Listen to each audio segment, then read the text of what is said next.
안녕하십니까. 필러 부작용을 전문적으로 진료하고 있는 최철 원장입니다. 이 환자분은 30대 후반의 여성인데 한 10년 전에 병원에서 애교 부위에 히알루론산 필러를 주사를 하고 난 후에 흡수가 잘 안 되니까 히알라제라는 녹이는 주사로 2번에 걸쳐서 이렇게 녹이는 주사를 시행을 했는데 다 녹질 않고 이렇게 일부분이 남고 특히 좌측은 이렇게 아주 혹처럼 남았어요. 보기 흉하게. 그래서 이런 경우는 어떤 경우냐면 10년 전에 국내산 필러들이 허가를 받아서 많이 출시가 되면서 대량 생산하는 생산 공정이 확립이 잘 안 돼 있었기 때문에 불량이 많이 나왔습니다. 우리가 히알루론산 안에 가교결합이라는 걸 만드는 게 필러예요. 근데 그 가교결합을 만들 때 듬성듬성 만들어야 돼요. 가교결합이라는 거는 점점점 본드질을 하는 건데 그러면 히알루론산이 단단해지면서 필러가 되는 거거든요. 듬성듬성 있어야 되는 가교결합이 일부분에서는 너무 몰리면은 이것들이 흡수가 안 됩니다. 그래서 우리 몸에 있는 히알라제라든지 심지어 농도가 훨씬 높은 이런 주사를 해도 가교결합은 인간이 만든 거기 때문에 자연계에서 우리가 만들어져 있는 히알라제라는 이런 성분과 주사제가 녹일 수가 없거든요.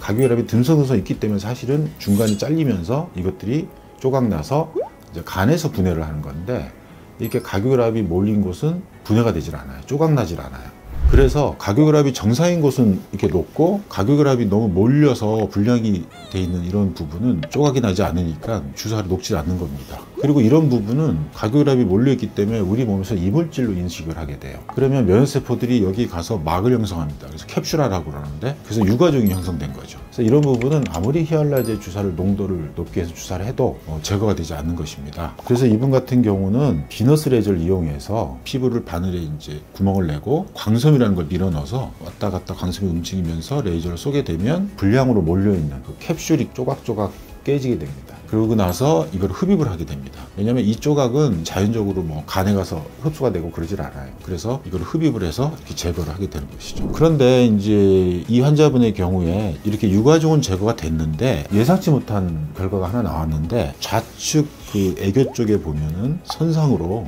유착이 있었어요. 이렇게. 그래서 비너스 레이저로 녹이는 어떤 과정을 거치면 이런 것들이 좋아질 걸로 기대했는데 유가종이 제거된 다음에도 이런 선상으로 흉터같이 이렇게 주름이 해결이 안 됐거든요. 그래서 이분 같은 경우는 3개월 정도 있다가 비너스 레이저에 그 녹이는 어떤 파장이 아니고 그 피부 탄력 주는 파장으로 박리도 하거든요. 주름이 유착되어 있는 이런 주름 같은 곳을 박리를 하는 거예요. 그래서 이분 같은 경우에는 이제 3개월에 2차 수술에 들어가게 됐는데 유가종은 제거가 됐지만 특히 좌측 눈의 속눈썹 쪽에 이런 유착된 주름이 눈에 띄었고요. 눈을 내려 깔 때 밑으로 볼 때 이게 굉장히 선명하게 보였거든요. 이것 때문에 상당히 스트레스를 많이 받았습니다. 그래서 비너스 레이저의 스킨 모드를 들어가서 이 유착된 부분을 정밀하게 아주 조심스럽게, 이게 아주 약한 피부거든요. 유착된 부분을 아주 조심스럽게 레이저를 쏴서 수술한 후에 보면 거의 안 보이게 아주 많이 호전된 걸 볼 수 있습니다.